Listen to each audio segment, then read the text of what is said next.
Hi, movie monkeys. No clapper today. No have a picture, so we're not going to do it this way. This is Have You Ever Seen? Have You Ever Seen? Too many V's in there. Let's change it again. I'm Ryan Ellis. This is my wife, Bev Ellis. Hi. We're here to do a little bit more for Oliver. 2 minor corrections. Probably not worth doing, except we're already doing a video, so we'll do it this way. We're going to have 2 little movie reviews as well. Movies I've seen, one of which she's seen, a listener email, and that's it. Might be a nice short one today. So first of all, 2 minor additions about Oliver. One is, to clarify, Carol Reed is indeed the uncle of Oliver Reed. So maybe it was nepotism in some way, but they are actually related. We said they were. We didn't know what the relation was. That's it. The other minor thing is that Oliver is indeed G-rated, not PG. And I should remember that because I think I heard somewhere it's the last ever G-rated movie to win Best Picture. Really? And even if it isn't the last, it was the last for a while. Isn't The Artist G-rated? So that's what I'm saying. Maybe other ones were, but it was a long time later. Think about the 70s. R-rated, and at least PG-rated. So the movie reviews. We saw EO, the one about the donkey, the International Feature Oscar nominee. It's Polish, right? I think so. Jerzy Skolimowski. I looked that up earlier, tried to remember how to say it. Had to look at the notes anyway.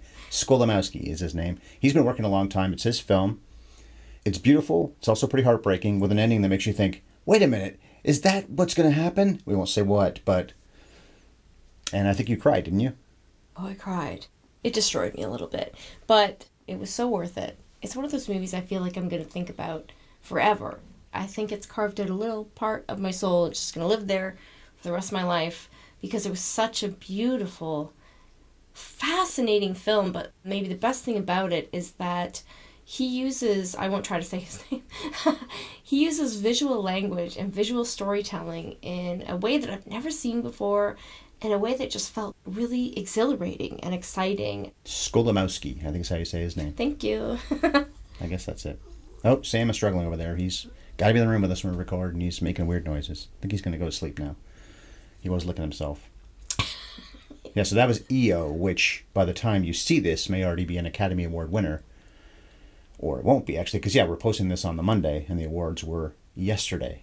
But we're recording this on Thursday, and I saw Cocaine Bear yesterday, on Wednesday. I paid money for it. It was me and one other guy. That's it. So the only chuckling I heard in the whole theater was my own. I did laugh, but it was stupid. It was pretty badly made, actually. And the laughs were few and far between, but there were some. And the blonde kid named Christian Convery might be basically the funniest thing in it. So it wasn't a terrible time at the movies. It wasn't worth my money. But then we got a lot of freebies for Christmas as Christmas gifts to see it that way. So I didn't pay a cent to watch this movie on the big screen. You know, you forgot there's a third movie that we saw together. We saw 3,000 Years of Longing, finally, the new George Miller movie from last year. No one's talking about that. That's why I forgot about it. That was on demand. It was definitely flawed, kind of messy, but so worth watching just for Great incredible visuals. The imagination in it is so well worth it. So we recommend EO, although it's not easy to get through. And then I don't recommend Cocaine Bear. So it's the Animals podcast this week, not the one you just said, 3,000 Years of Longing, not that one. I don't recommend Cocaine Bear, but if you want to get high on cocaine at home or even go to the theater, it's still going to play for a little while. But you still recommend cocaine, the drug. Never had it, don't know. Do I need cocaine? As fast as I talk You as it talk is. fast enough as it is. But I had to see that movie, though, because Elizabeth Banks directed it, and I love her. Okay, the last thing is an email from Jonathan. So he knows that we're big fans of the Oscars, and he asked us what we think of Chris Rock's special, if we've seen it. It only came out, I think, on Friday last week, or, well, whatever. Don't forget, we're recording this before Monday. So it's been out for about a week, a little more than a week. Have we seen it yet? Because, of course, of the slap last year at the Oscars then, and we've been speculating what will happen this year. It won't be a slap, but something might happen that's worth talking about like that. Maybe nothing like that ever again. So what do we think of the special? After the slap, we've all been waiting a full year for Chris Rock to say anything publicly about the slap, and he definitely doesn't disappoint. He saves it for the end, his big chunk about it. It's really funny. It is. The whole special, is one of the funniest stand-up specials I've seen in years. Does he say stuff that is offensive? Yeah, borderline. I don't know why everybody hates Meghan Markle so much. And he says some stuff that might put him in the doghouse with his daughter for years to come. There's some things about it, I guess, that made me uncomfortable, but not enough to be bothered. Some people are really taking offense to it. And it is called selective outrage. Don't forget, selective outrage. I don't know. It was so hysterically funny. For a man his age to still be delivering... Still his fastball. He makes me laugh so much. So what can I say? So yeah, we enjoyed it. And if somebody gets biffed, I should say, at the Oscars this year, I'm sure he won't be involved. And Smith doesn't even get to go to the Oscars for another, well, after this year, 9 years. It's a 10-year ban. I wonder if Chris Rock will be at the Oscars. Or has been at the Oscars. It's Monday. Everybody already knows, don't they? Yeah, we're speculating what we'll find out. Wasn't it funny how Chris Rock was or wasn't at the Oscars, guys? And we should be doing an Oscars post-view show later tonight, the 13th. We're planning to, unless there's nothing to say or life gets in the way. But that is the plan at the moment. One other thing I got to say before we go is that Jess, a longtime listener, big fan of ours, we like her, she sent in an email that basically just agreed with us about the Oscars. There wasn't that much to say beyond that, but we thank Jess for her support always and for sending us a message. And we can talk about the Oscars with her in the future after they've happened, which they will have by the time this goes up. Anyway, deep thoughts. So that was the video for Oliver. Have you ever seen? I'm Ryan. This is Bev. Thanks for watching. Please like and subscribe and share and comment and all that kind of stuff. This, of course, is at HYES Ellis, and the podcast itself is Have You Ever Seen in all the podcast places. So we don't have the clapper with us, but we do have the picture of Oliver behind us. So please listen to that podcast now, unless you already did, but oh well, let's do it again. Oliver is up now. If you're a cute little homeless scamp who doesn't even have a change of clothes, you're probably not thinking about buying coffee or drinking it, since you're a scamp and all. But since the odds are good that no homeless kid is listening to this episode, we can set our sights on you grown-up scamps. I bet a lot of you like the dark brown hot stuff. Well, guess what? We have a sponsor that sells exactly that. They are Sparkplug Coffee, and they offer fairly traded premium Arabica beans that are the freshest in Canada. There's decaf and half-calf, plus they've got plenty of blends and roasts. My dear, they even have rotating seasonal blends for those who get tired of drinking the same thing year-round. Sparkplug ships to Canada, of course, but also to our American listeners. Canadians get free shipping, but whether you're from up here or if you're a resident south of the border, what you order will arrive in a week, or most likely less than that. You can customize what you want to get what you need when you need it, and you can pause or cancel anytime.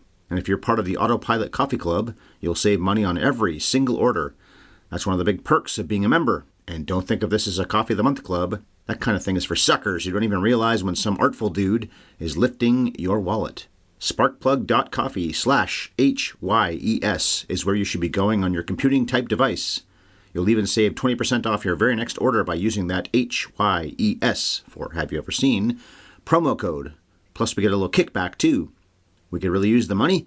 After all, with interest rates shooting up so much this past year, we could be homeless any day now. Fagin, clear a bunk. Bev and I need a place to rest our weary and quite dirty heads. We'll have to pick a pocket or two. In the meantime, just say, "Please, sir, I want some more Sparkplug," and treat yourself by buying some. Don't steal it. All right, it's time for us to flap our gums about Oliver. Oliver! So, Andrew Luther, if you would, please tickle those ivories and play us into this podcast. And action.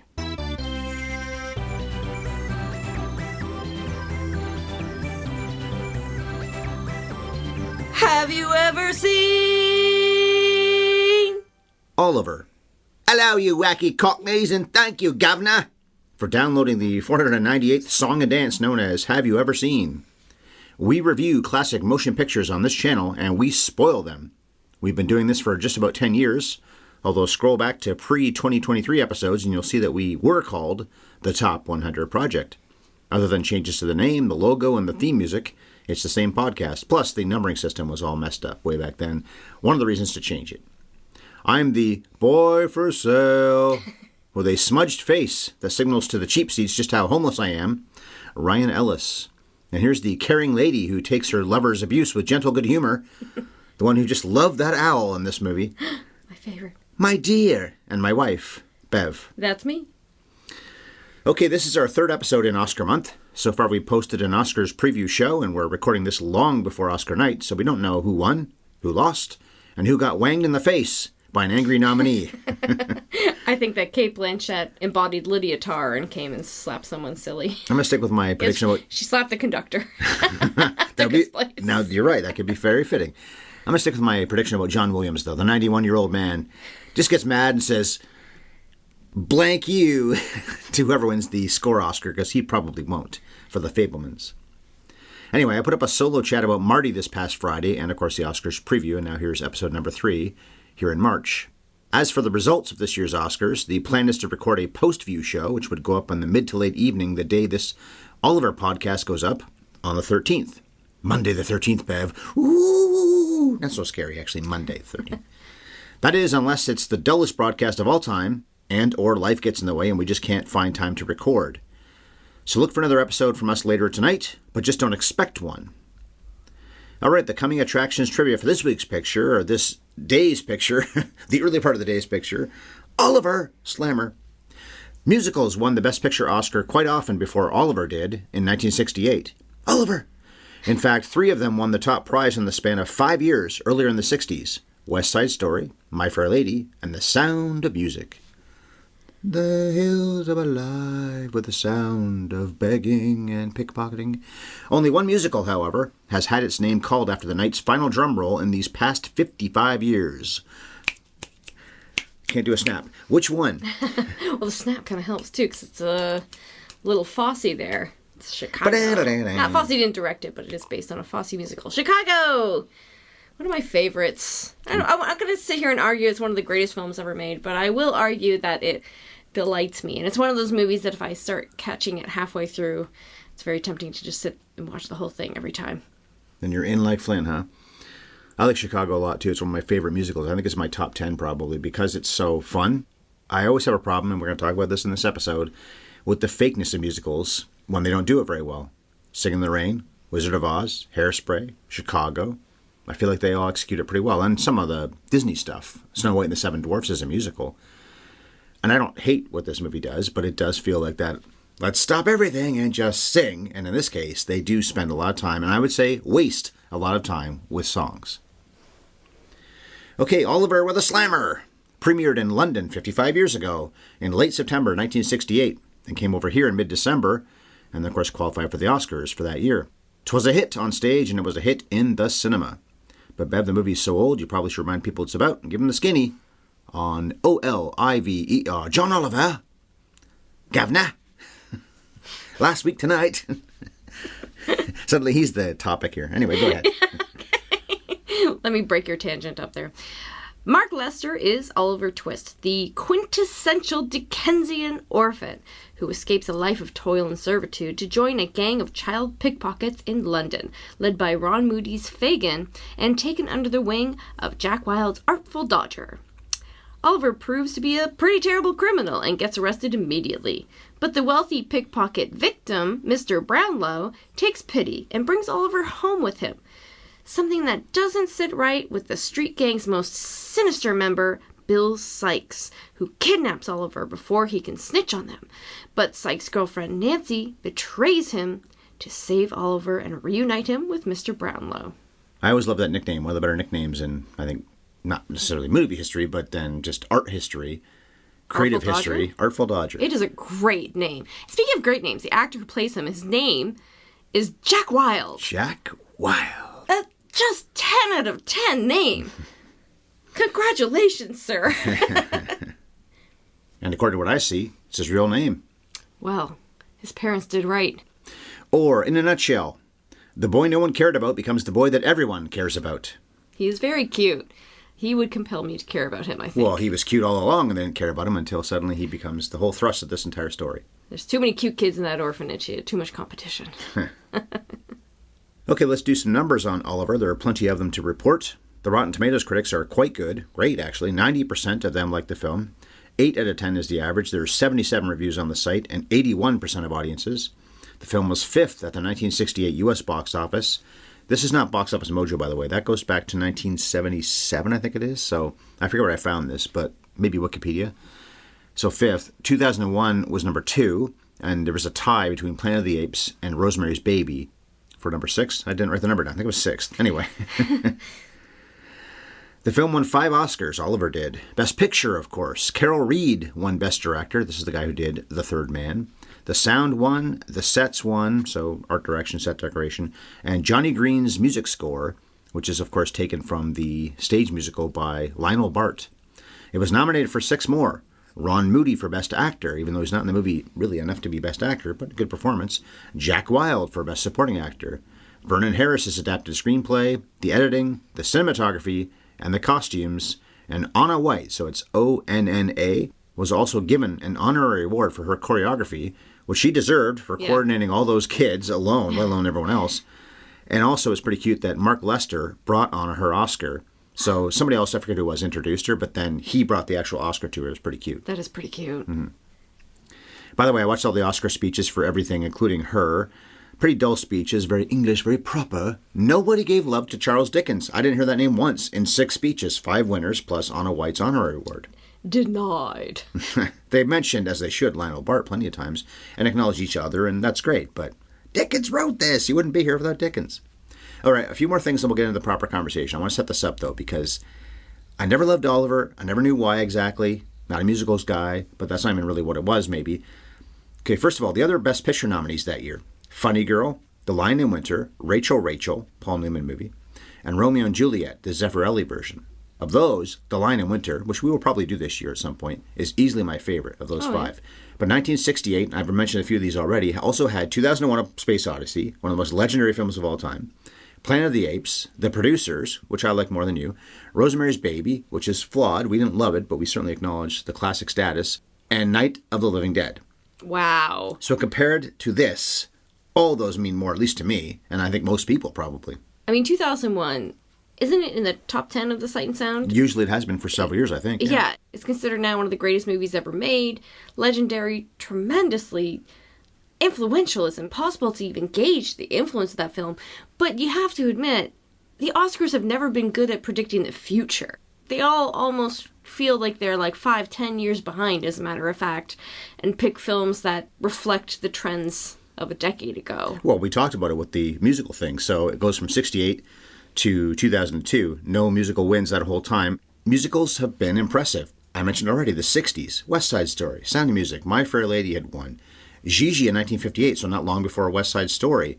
Going My Way in the 40s, some of the early ones when the Oscars first started. It was a pretty common thing if you're a musical to win an Oscar for Best Picture. It was the dominant genre of movie, almost the way superhero movies are now. They were the movies that studios put their biggest budgets into. They typically made a lot of money. It was safe to take risks on musicals because you could guarantee a certain amount of audience. It's hard to fathom now because musicals feel like such a risk as a movie now, but it truly was the most popular film genre of its day. But Oliver, along with My Fair Lady and West Side Story, these are kind of like the big boom of musicals that were about to just fall off a cliff. What year did Bonnie and Clyde come out? 67? The year before. And also the studio system was about to collapse at this point too. Right. And along with all these movies that were very successful and made a lot of money, there were some huge flops. There were just as big musicals that had huge budgets. Star, Hello Dolly. Famously, everybody kind of blames Hello Dolly for destroying the musical. Dr. Dolittle the year before this. Yes, yeah, another one. Was up for Best Picture for no good reason at all.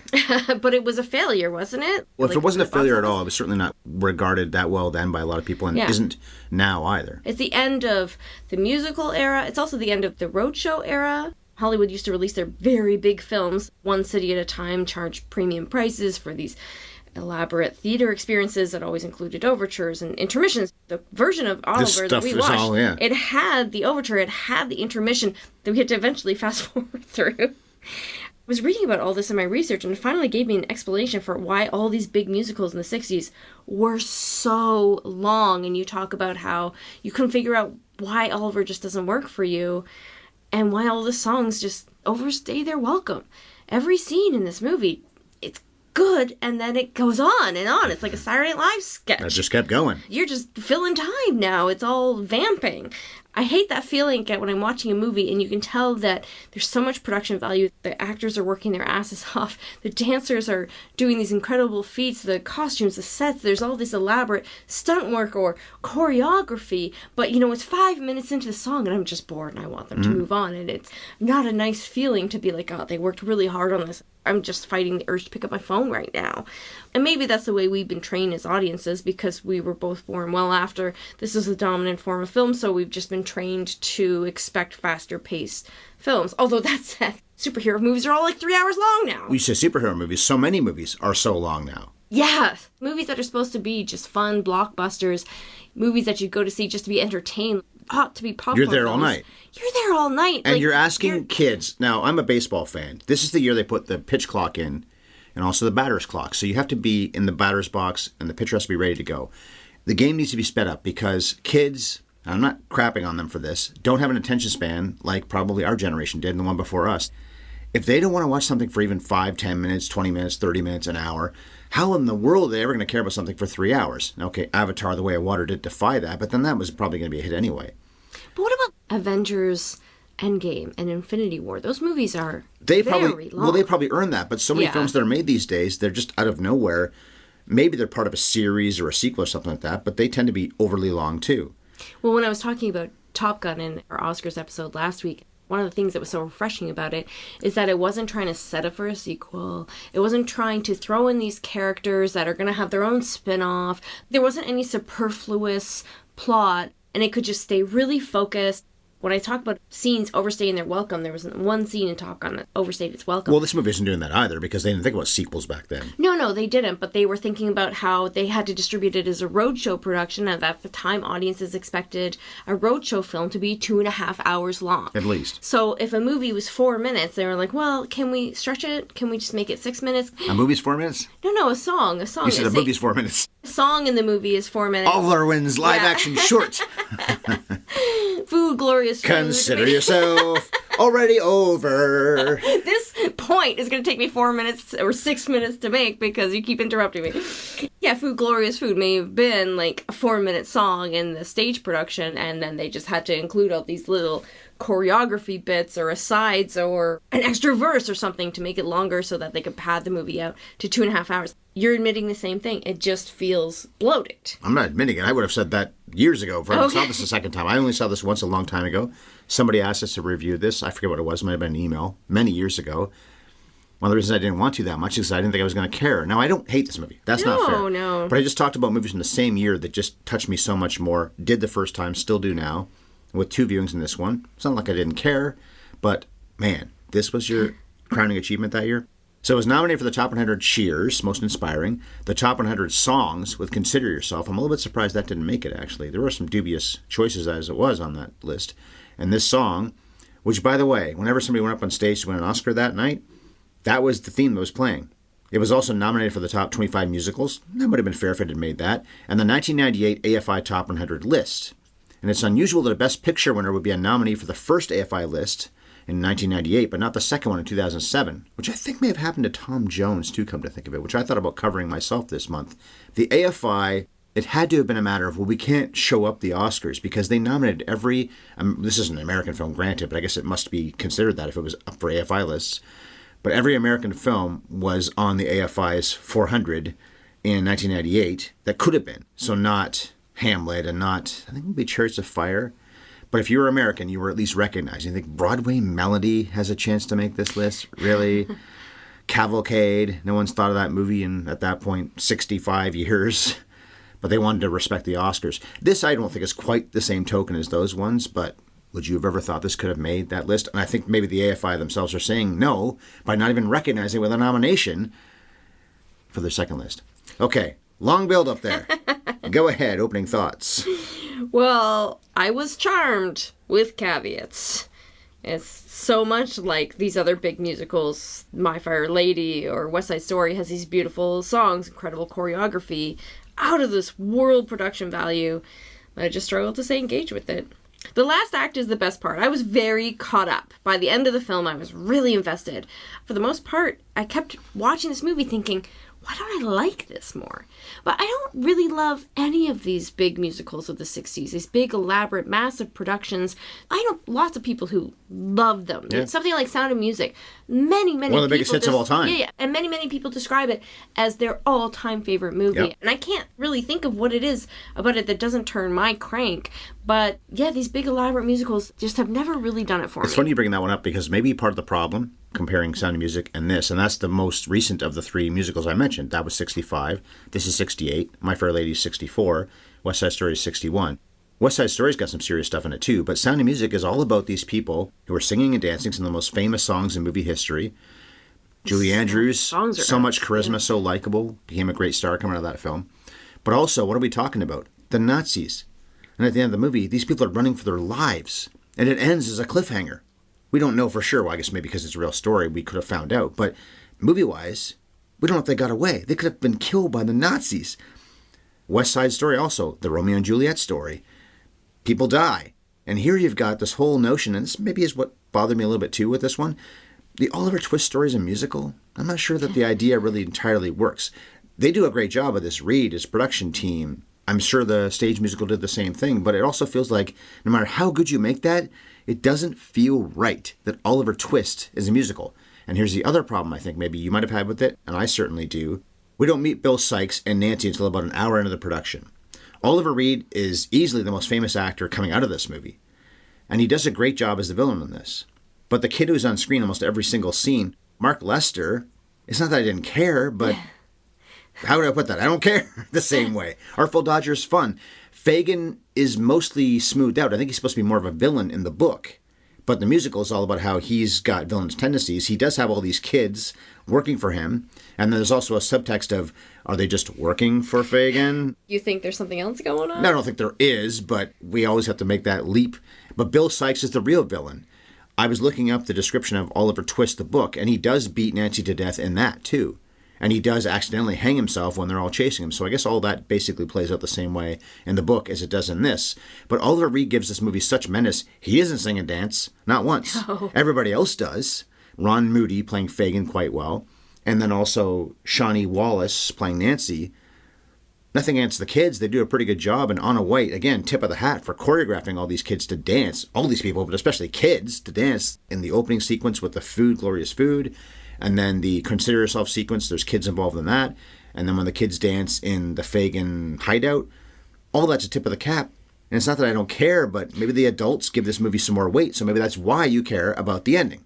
Bill Sikes is a great villain. He doesn't overdo it. He brings so much menace to the part. He's genuinely scary. Love that the ugly dog saves the day in the end. Bullseye! And he turns on him. He just can't take it anymore. Ride like the wind, bullseye! But Fagin, Ron Moody, initially, when he was offered the role, he didn't like the character because he thought he was so sinister and mean, and he thought it was anti-Semitic. He didn't want to play a Jewish character like that. But he is Jewish. Sure, but he was like, I don't want to play a Jewish character who's evil. So he really made the character his own, and he made him more of this benevolent gang leader, a bit of a clown, this lovable scamp. And he is lovable. He's running this gang, but he does it with heart. He cares about these kids, and they're all in it together. And he's a guy who's looking after himself. He's not like living in a castle while the kids are sleeping on the floor. He's sleeping in the dive with them. He's not feeding them much, but he is feeding them. When the time comes that he has to choose to look after Oliver or do what Bill Sikes says, he's not really torn about that. The only thing he's torn about is that he's afraid of Sikes, just like everybody else. He really makes a meal out of this part.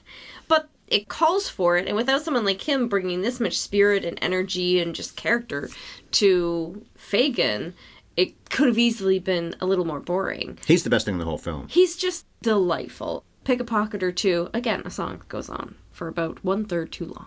But he is just so fun and interesting to watch. His makeup is crazy over the top. And he was young, too, when he played the part. I think he was in his 20s or something. I wish I wrote it down. That was good makeup then, because he's not 20 at all. To play a guy who looks like he's in his 60s. No, he's in his 40s. Oh, he's in his 40s. Okay. He was born in 24.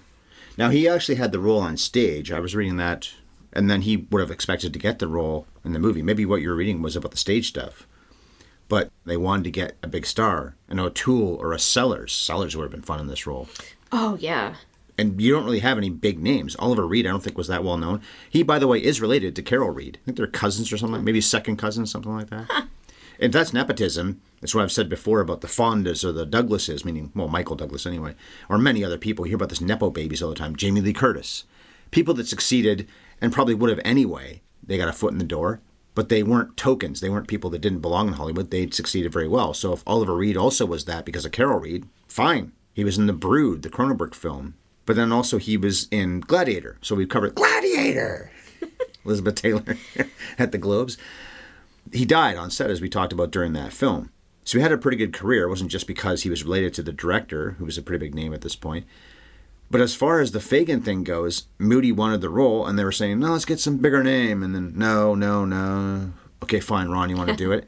So I don't know what you read, but that's what I was reading. You're probably right. He was probably saying that about taking the part on stage rather than on film.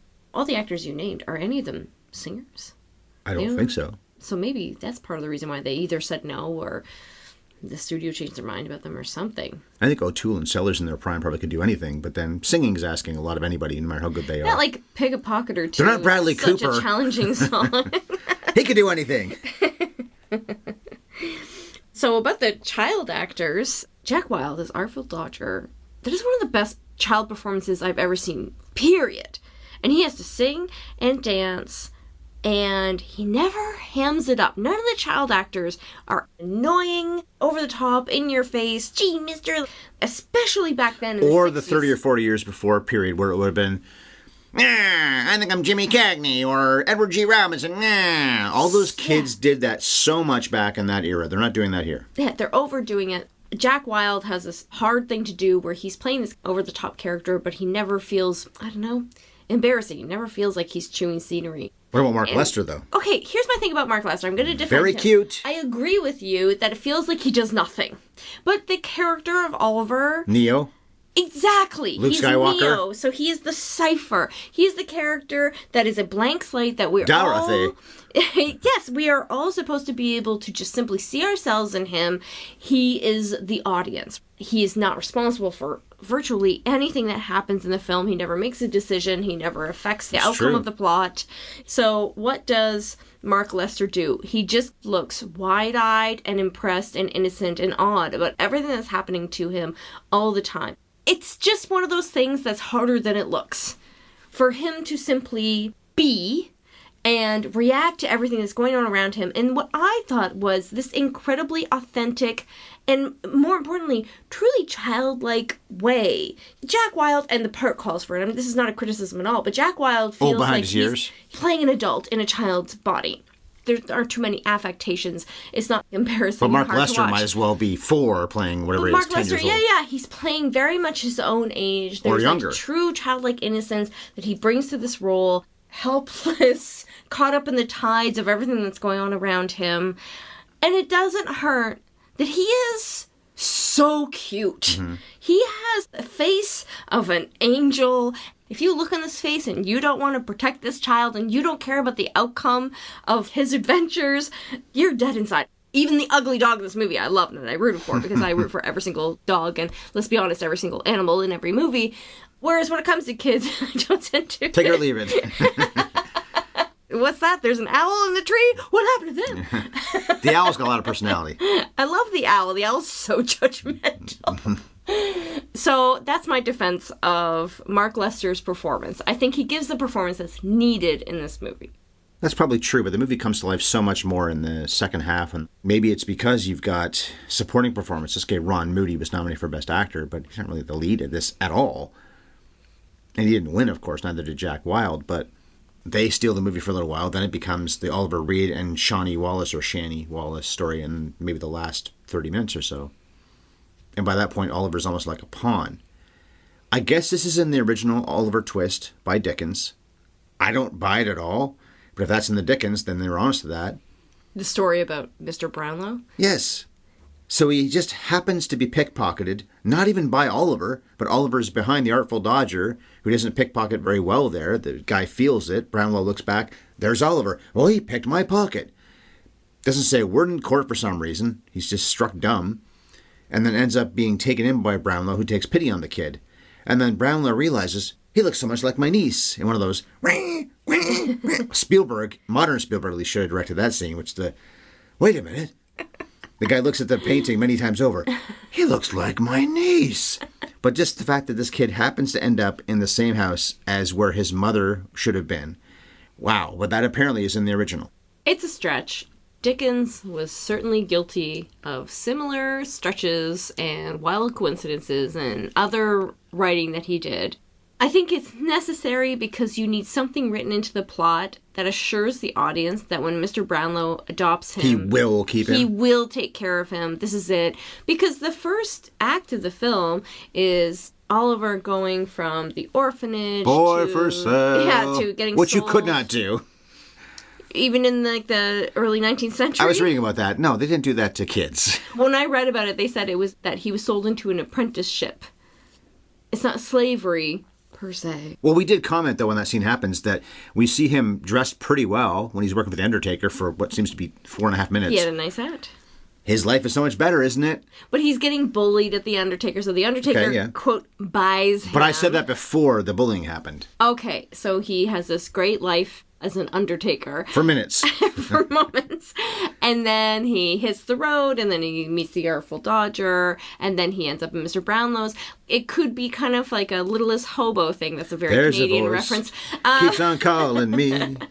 But you know, down the road. That's where I'll always be. There are movies, there are iconic, archetypal characters that are always on a journey. So if you don't include a detail like that, then the audience is going to be like, this is just another part of his journey. But they clearly wanted the audience to say, no, he's settled, he's safe, he's going to have a happy life with people who are going to look after him. Every stop I make, I make a new friend. This is too Canadian. Can't turn around, just something, I'm gone again. Honestly, is there anybody outside of Canada that's ever heard of The Littlest Hobo? Look it up. Oh, man. Great theme song. My sister would cry at that when we watched it as kids. I think every time we watched it. The hobo, by the way, was a dog. Was he a German Shepherd? German Shepherd, yeah. Yeah, who just went on adventures and in every episode went to a new town and helped people solve mysteries and stuff. He was the Incredible Hulk TV series. Yeah. Same kind of idea, same time frame. Well, the beginning of the film, of course, is the home to paupers and orphans. Food, glorious food. Well, of course, the irony of the fat cats having this giant meal and giving these kids nothing while they eat their gruel. And one of the most famous things in any piece of literature probably is, please, sir, I want some more. Which is the thing that gets him kicked out of the orphanage, asking for more food. But he's put up to it because, of course, he loses the drawing of lots. Because everyone wants some more food, understandably. You hear about this in the modern era, about how people will steal food or when they steal anything to do with, I guess, medicine as well as another one. And I'm not okay with that. I don't want anyone to steal anything. But people should never have to starve, at least in this part of the world. It's bad enough it happens anywhere. No one should starve anywhere. But we can't control everything in the whole world from North America. But in our part of the world, people shouldn't have to struggle to get by, although food prices are so high these days. But this is a great dichotomy of what we've seen throughout human history, which is you're letting kids not even get some of that food you got in there that you're probably never going to eat. All you fat cats, whatever it is, a dozen of them with this gigantic meal. If you just gave them a portion of it, give them the gruel, fine, but then they also get a little piece of chicken. Just a little swallow. And it's not like the kids are being educated. They're working. Yeah. They earned it's a workhouse, that food. And, of course, we get the boy for sale thing, and he's sold off, and he runs away. Oliver sings twice in the movie that I can remember, at least, his over-the-rainbow-esque song, but then he breaks out of the cellar to get to London when he gets out of the Undertaker's place. And then later on when he's in Brownlow's place, when he's singing as well. Apparently that's a girl singing for him. And I did wonder how that voice was so high-pitched. Yeah, it's so high-pitched. By the way, Mark Lester, that's not his real name, it's Mark Letzer. Oh. Letzer, and I believe he's Germanic. But they didn't want that to be a factor here, so they made him change his name, or I guess maybe his parents did. Why would a Germanic name be a factor in 1968?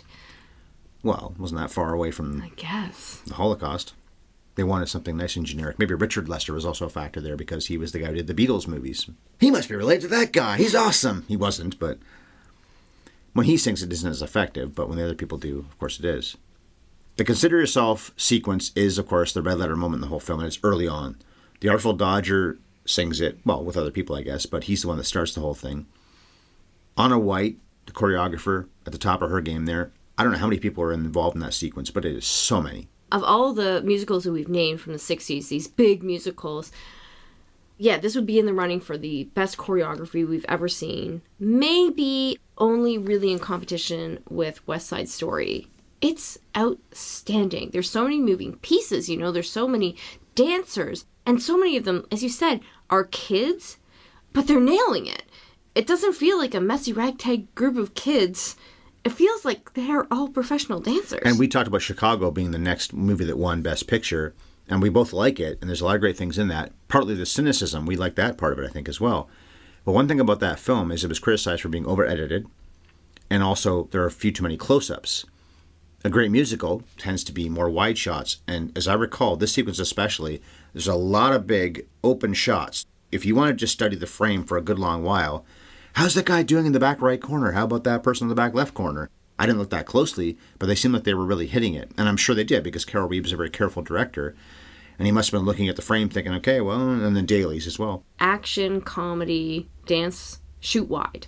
Whenever they rely on close-ups too much for any of those genres, it's because the actors couldn't actually do it. You talk about Chicago, they cast actors that weren't dancers, they weren't singers. I think part of the reason why Catherine Zeta-Jones won the Oscar for Best Supporting Actress is because she actually could dance. All of her scenes were shot in wide because you could watch her dance and be amazing. And I'm not saying that Renee Zellweger and Richard Gere weren't great, but if you're gonna cast just regular actors to sing and dance, same with La La Land, same with Moulin Rouge. I don't know, Hollywood's just afraid to cast proper singers and dancers in these parts anymore. Fred Astaire insisted on having wide shots that showed him doing everything. I don't know if Gene Kelly did the same thing. I happened to catch Singing in the Rain again. Did I say singing? Singing in the Rain again. But Gene Kelly, as I recall, too, and Donald O'Connor. Debbie Reynolds also. There are tons of sequences where you've got a nice long shot. You're seeing them do all these things. Modern musicals, a lot of the time you don't really see that. You see a lot of edits. That is Baz Luhrmann's style with something like Moulin Rouge. Maybe it's Rob Marshall's style, too, in Chicago, but it feels like it's necessary. But back in this era, no, you tended to have a longer sequence, and you better prove you can pull this off. So that's a lot of pre-production on Reed's part, and obviously on a White's part, too, and all the performers. And these kid actors, they don't get to say much in this movie. Almost nothing. Apart from Jack Wilde and Mark Lester, who doesn't speak that much for the lead character, actually. But the other kids don't really say much of anything. It's really about, can they dance in the, 3 or 4 times they have to do it, and they can. This movie makes it seem as though every child in London, or I guess in England, was born 10 years ago male. Because they are all the same height, they're the same age looking, they all kind of resemble each other. You never see a 4-year-old or a 14-year-old. What about girls, too? No girls in this movie. No girl children were born. There are some women, but not any girls. Nope. And there's not that many women. That's true. You see the bar where they're all hanging out, and there's Nancy and there's her friend. Probably women in the crowd, but it's like a lot of Hollywood films. Even the extras, it's like 75% men. I'm seeing 6 names in the cast that are women here, so maybe a few more than you thought. But they could have tiny little roles. They could just be in the cast list because they spoke one line. I don't know. Yeah, and certainly not one single child in this movie is a girl. Right. So I guess the biggest plot line of the whole film is Bill Sikes steals stuff, as do the kids. I don't know if Fagin really does any stealing. He seems to just be in charge of all of it, including with Sikes. Sikes is almost like another kid, but Sikes is better at it than the kids are. And then I guess he fences the stuff because Sikes is giving up and giving up and giving up what he just got, begrudgingly, but he's doing it. You would wonder why Fagin wouldn't just pay Sikes for his stuff, because everybody's afraid of him. He's a scary guy. As is Fagin. Yeah, exactly. So why doesn't Fagin give him his money? Well, then he's also got that box of treasures. My secret treasures, which I pull out several times a day and fondle. Right in front of Oliver. Yeah. Sing about it in front of the dozen kids who are pickpocketing for me. Mm-hmm. Here's my hoard of jewels. Don't touch it. Don't look at it. Oh, no, you know about it. What do you call that again? The breakout bag? Not that. What's that called again? The go bag? Is it a go bag? Or bug out bag. Bug out bag. Yeah. Which is more about supplies and things you can survive with. This is his version of that. But at the end, the thing falls into the pits of Mordor. It falls into this muddy thing and it's just gone. The muck of London. There is no coming back from that. I'll never get that out of there. It reminds me of the ending of Marathon Man, when the diamonds all end up in the water treatment plant. They are in water, plant. though. They're going to sink down a long way. That's a little different. And it's like a treatment plant, so then it's going to get carried away by the current of the water versus the muck. Just stick your hand in there. Mm. You're not going to die. At least one of the necklaces. Can't have gone that far. One of those necklaces. The crown that slowly... Yeah. Where did he steal the crown from? Like, I want to know what robbery took place that he ended up with a gold crown. Well, the queen was, maybe 35 or 40 years old at this point? Maybe he stole it from her. Oh, well, I've got plenty of those. Go ahead and take it. Presumably it takes place in the 1830s. The book was published in 1837. Oh, right. Was that pre-Victoria? I don't know my English monarchs. So some lord's lady took it from her. Yeah. Ow! Had to bring up My Fair Lady and Audrey Hepburn. I recently covered an Audrey Hepburn movie where she is royalty as well in Roman Holiday. But in My Fair Lady, where she is a bit miscast... when she plays the street urchin especially, Uh-oh. I'm a good girl, I am. This movie has plenty of Cockney stuff in it, too. That didn't bother me so much. It's not as over the top. And then you get this movie here where there's really no stars. If you're a movie buff, you might, Ron Moody, I love that guy. You love him, fine, but he's not a big name. Neither is Jack Wilde, who went on to be, and this is the biggest credit I could find for him besides this movie, he's Much in Robin Hood, Prince of Thieves, the Costner one.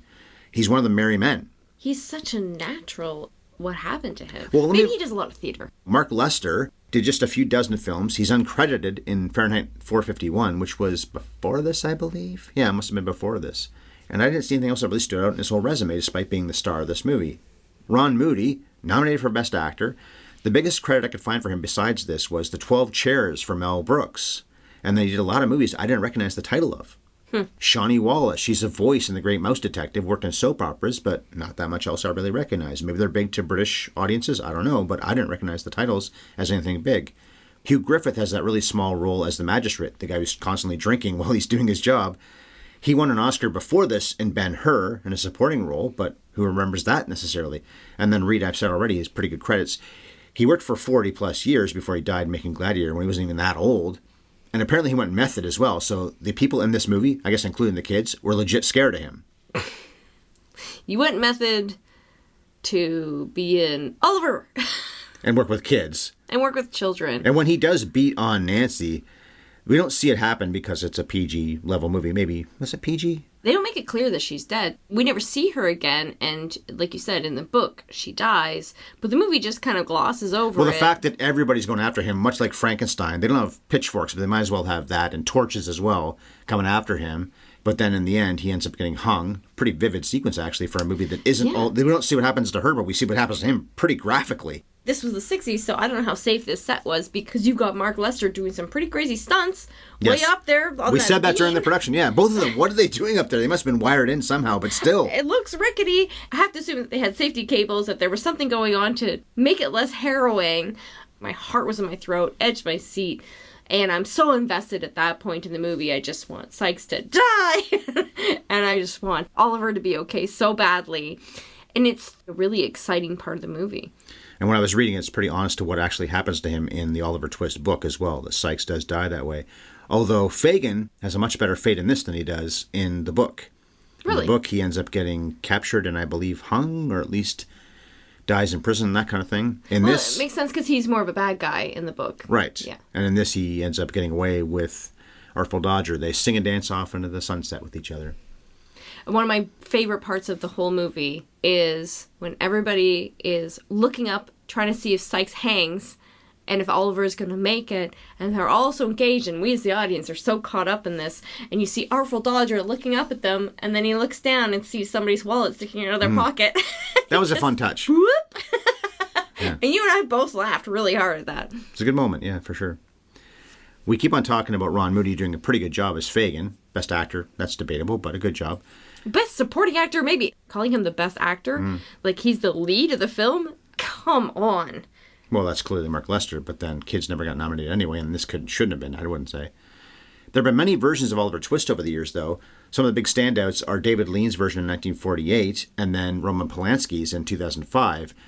I remember Ben Kingsley doing a pretty great job as Fagin, and I don't remember if he was more of the sinister version of him, but he was well cast in that role. There have been many miniseries. You type in Oliver Twist on IMDb or something, and a lot of things come up. We're probably due for another one sometime soon. A big budget version, whether it be a musical or more likely a serious thing. Yeah, you know, Dickens wrote a lot of books, but this is one of them that has had a real enduring appeal. Maybe more than the other ones. Well, I guess maybe there's Christmas more. Carol, I mean. Yeah, there might be more Scrooge stuff, yeah. Christmas Carol is probably one of the most adapted pieces of writing that's ever been. But other than that, for Dickens, Oliver This Twist might be is probably- second. Yeah. So Carol Reed, we covered him a long time ago doing The Third Man. So different from this. Black and white, 4:3. This is a widescreen color movie with the big budget. That wasn't a huge budget, I don't think. But that was a really good movie. I think I saw it again since we saw it for the podcast and liked it that much more. It's such a great movie. It's one of those that increases in my esteem, my own personal esteem, every time I see it. He also is known for black and white movies like The Fallen Idol and Odd Man Out. So this movie really stands out in his resume. I was looking him up too, and I was like, oh, I want to see what other musicals he directed because it was such a big budget musical. No. How was he trusted by the studio with a project like this? And he does such a wonderful job. He was out of his element, but I didn't love the movie, but hit a home run. When you get performances out of children, the way this film does, you have to give the director credit for just knowing how to work with children. Because no matter how talented the kid is, you're not going to get performances like this without a director that knows exactly how to, I don't want to say manage them. I think you would have to. Them. Yeah, it's managing them, but you would have to approach it with a lot of empathy. These stage actors also having to do movie work. It's a whole different, well, not whole different, but it's a different job than doing stage stuff. Yeah. The writer Vernon Harris was nominated for an Oscar. He only wrote 2 more scripts, but he was in his 60s at this time, so maybe he was pretty much at the end of his line of working on screenplays. It was based on Lionel Bart's book of the stage musical, and of course Dickens's novel. The producer John Wolfe, who I believe some of the winners, or many of the winners mentioned, as they probably should have, when they won their Oscars that night. He was an uncredited producer on The African Queen long before this. And also, this was my original nutshell. A lot of money was spent to show just how much money they don't have. Very poor people, but lavish production. Yeah, that's a great point. The movie's 235-1. We watched it on Prime. The cinematographer Oswald Morris also shot The Guns of Navarone and The Man Who Would Be King, which if you haven't seen, we got to watch one of these days. If not for the podcast, just watch it. That's Kane and Connery. And also Plummer is in that for a little while. I walked in on you watching it once, but I have never seen it. And John Huston directed that. I like that movie quite a bit. The editor, Ralph Kemplin, also cut The African Queen, so I guess maybe Wolfe might have hired him for that, considering he worked with him before. A Man for All Seasons, we covered that a couple years ago during Oscar month, and also The Omen, which we covered quite a few years ago during Scary Movie month. And then the Oscar-winning composer of this movie, adapting Lionel Bart's stage musical, Johnny Green, worked on An American in Paris, West Side Story, and then, yes, he won the Oscar, not Bart. Because I'm looking through this thinking, well, Lionel Bart must win the Oscar, but no. And I also read that he was kept away from the production. You stay away from this thing, but we'll credit you and thank you when we win the Oscars. Maybe people trying to include him were a lot of stage actors in that cast. Yeah. Sticking up for him. What happens next? Well, Fagin steals from the wrong person, and then he does end up like he does in the book, which certainly isn't waltzing off into the sunset with the Artful Dodger. As for Oliver, he grows up rich, forgets where he came from, and turns into the very jerk who treated him so badly when he was a boy. He's not going to do that. But it's fun to make that speculation. Okay, well, then to wrap up Oliver, it's way too long, and there's something weirdly ghoulish about turning this kind of story into a musical. We even said a few times about how that just kept going during the songs and stuff. When we took a few breaks, the dogs need to go outside, and we need to go to the washroom, and thought, is this movie still going? Not that we hated it, but just, it's so long. The production values are outstanding, though, and the performances, especially Moody, Wilde, Wallace, and Oliver Reed, are pretty strong. I guess Oliver's just snakebit for me because I like so many movies. 2001, Night of the Living Dead, Planet of the Apes. Before I ever even saw this movie, thinking, well, you better be good when you win Best Picture. And then, it's fine, but really, that's your best choice. But then, the movies I just mentioned, none of them were up for the Oscar that night. Anyway, Lion in Winter is easily my favorite of the 5 that were actually up for Best Picture. I haven't seen Lion in Winter in a long time, but I also consider it pretty stuffy Oscar bait. Agreed with you that there's lots of movies that came out in the same year that would have been better suited to Best Picture. But in 1968, this was pure Oscar bait. It's funny, the very next year, though, Midnight Cowboy was not anything like this. Because the tide was turning. This is such a transitional phase for Hollywood, and Oliver represents the old way of doing things, whereas Midnight Cowboy is very much the new way of doing things. Although, you set me down and you asked me which movie I want to watch more. Midnight Cowboy for me. Oh, no, Oliver for me. I'll watch Oliver again before I'll watch Midnight Cowboy again. Now, this has nothing to do with what we're just talking about right now, except this was happening in America. Not in America, but to Americans. Vietnam. So maybe musicals went out of fashion for that reason as well. And you get something gritty like Midnight Cowboy, and then French Connection 2 years after that. Patton's a big war film during the middle of a war. Yeah, people were feeling much more cynical at this point. In the late 60s, when we talk about road shows and these big productions, part of why they were doing this to lure audiences is because their real competition was television. And they were trying to lure audiences with these massive, elaborate productions, but what turned out to be the true lure that got audiences to leave their houses and see a movie in theaters was R-rated content. Actually, X-rated content in the case of Midnight Cowboy. And people talking in rooms. Those people talking in rooms are talking about stuff you're never going to see on television. That's true. That you never even really saw in movies before. And that I think was a broader impression of the human experience than all of these safe G-rated movies had ever given people before. I think something as exciting as Midnight Cowboy or Bonnie and Clyde, Easy Rider. Easy Rider, another great example. Those movies must have been so exciting to people that never, ever saw stories like that on screen before. In books, maybe, but that was what was exciting, and that's what was going to get butts in the seats versus this antiquated roadshow, big budget musical. I think also a G-rated movie. I don't remember for sure if it was G-rated, but the very next year, like you just said, X-rated. And then A Clockwork Orange, 2 years after that, was nominated for the Oscar. And it was X-rated at the time, too.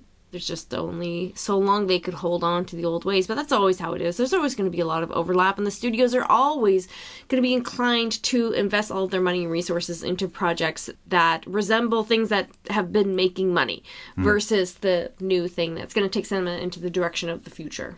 I feel like Marvel movies, superhero movies in general, are probably right now where musicals were in the 60s. I am not a good predictor. They're not succeeding like they once were. But they're not succeeding, and they all feel bloated, and they all just feel like a bunch of studio dreck with diminishing quality and special effects and plots that we've seen a million times over, and audiences being bored of what they're getting served over and over again. There's always going to be a few exceptions here and there, but I wonder if we're really starting to see the death rattle of this giant wave of popularity in cinema. Consider yourself sick of Marvel. You won't be lonely. If we do end up posting an Oscars post-view show later today, by the way, that would be episode number 499. As for episode number 500 next week, what a landmark date that would be. What we're going to do is something we haven't done in quite a while, a listicle. Since this is Oscar month, we'll each highlight 10 of the greatest Best Picture winners, but neither of us will know for sure which those 10 will be. We're going to narrow it down to 25 or 30, the ones we both like. I already separated these up into a little vintage popcorn box we've used before.